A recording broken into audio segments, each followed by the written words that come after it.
Here's something surprising I've learned after years of working with high net worth retirees.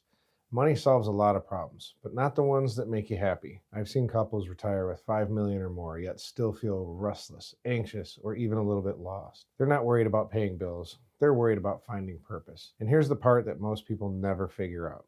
Once you retire, your relationship with money changes. It's no longer about building it up, it's about using it to create meaning.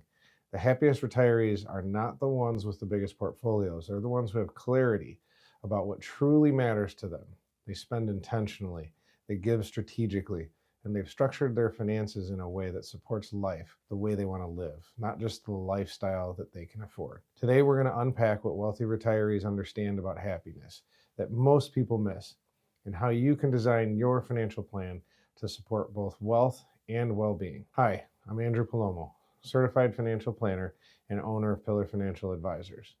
If you're new here, I create videos that help you make smarter, calmer financial decisions in retirement with a focus on tax efficiency, clarity, and long-term confidence. If you find this helpful, don't forget to like, comment, and subscribe. In today's video, we're talking about something deeper than money: how to align your financial plan with what brings you real fulfillment, not just financial comfort. Part 1, the more illusion. Why enough never feels like enough. For decades, most people's financial life follows one goal: accumulate more. More savings, more investments, more security. But what happens when you hit that number?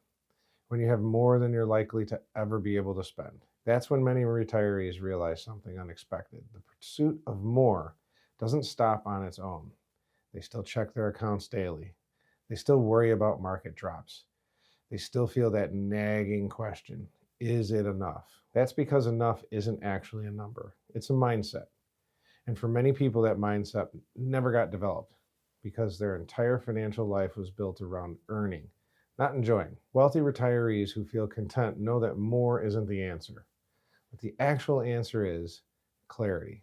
The focus has shifted from accumulation to allocation, using what they've been built over their lives to intentionally, not endlessly, chase growth. Part 2, the real definition of financial freedom. When people talk about financial freedom, they usually mean being debt-free or not relying on a paycheck. But the happiest retirees define freedom very differently. To them, financial freedom means choice. It's the ability to decide how you want to spend your time, your energy, and your money without guilt or fear. It's not about doing nothing. It's about doing what matters most. That might mean traveling, volunteering, supporting family, mentoring others, or simply slowing down. And here's what's interesting: those choices aren't random, they're supported by a plan.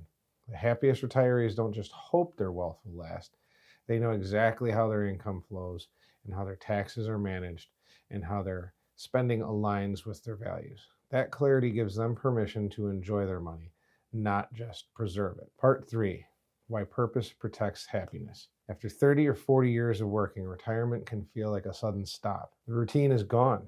The meetings are gone. A lot of people would say that's a bonus. The structure is gone. That gave your day meaning. That's why even wealthy retirees can feel unfulfilled. They've planned financially for retirement from work, but not retirement from purpose. The happiest retirees I work with replace income with impact. Some start charitable foundations, donor-advised funds. Some spend time mentoring young professionals or volunteer in causes that matter to them. Some spend more time with family, but in intentional ways: teaching, guiding, giving back. Purpose fills the gap that money can't. And what's beautiful is that your financial plan can actually help you do this. By building charitable giving or legacy goals into your plan through trust, family gifting, donor strategies, your wealth becomes a tool for meaning, not just a measure of success. Part 4, how the happiest retirees spend differently. Wealthy retirees who find true contentment share one thing in common: they spend intentionally. They don't just buy more, they buy better. They invest in experiences over possessions, family trips, reunions, shared memories. They prioritize health and time, the things that money can enhance but never replace. They spend guilt-free on what aligns with their values, whether that's travel, education for their grandchildren, giving to causes they believe in, whatever comes up. Here's the key difference: their spending plan isn't random, it's built into their financial plan. Because when you can see that you're financially secure, you stop worrying about every dollar and you start using your money to support your happiness. It's not reckless spending, it's aligned spending. Part 5, the link between simplicity and satisfaction. Another thing I've noticed among my happiest clients, their finances are simple. They don't chase every new investment trend or stress about timing the market. They focus on what they can control: their spending, their taxes, their income flow. Simplicity brings peace. It removes all the noise, removes all the distractions. It turns financial planning into something that supports your life, not dominates your life. Most people think complexity equals sophistication, but in retirement, the happiest people realize that clarity equals freedom. Part 6, real world examples. 2 very different retirements. Try to illustrate what we've been talking about. Case number 1, a couple retires with $3.5 million. They're financially secure, but they're constantly anxious. They're checking the markets, reading newspapers, worrying about taxes, politics, unsure how much they can safely spend. Their focus is on preservation, not purpose. They have wealth, but they do not have peace. Another couple, case 2, retires with a similar amount, but they have a clear plan. They know where the income will come from. They know how they're going to be trying to minimize their taxes, and they know how much they can comfortably spend each year. They've also built giving into their plan, supporting a scholarship fund in their community and helping their kids with home down payments. They spend less time watching the markets and more time just living life. They're not just financially independent, they're emotionally fulfilled. Same wealth, different mindset, different happiness. Part 7, how to design a plan that supports true fulfillment. So how do you create a plan that supports both security and satisfaction? You need to start by asking 3 key questions. What do I want my wealth to do for me and the people I care about? This brings clarity to your values, not just your numbers. Part 2, what would my ideal retirement week look like if money were not a factor? This helps align your spending and your time with your priorities. 3, how can I structure my plan to make those things sustainable?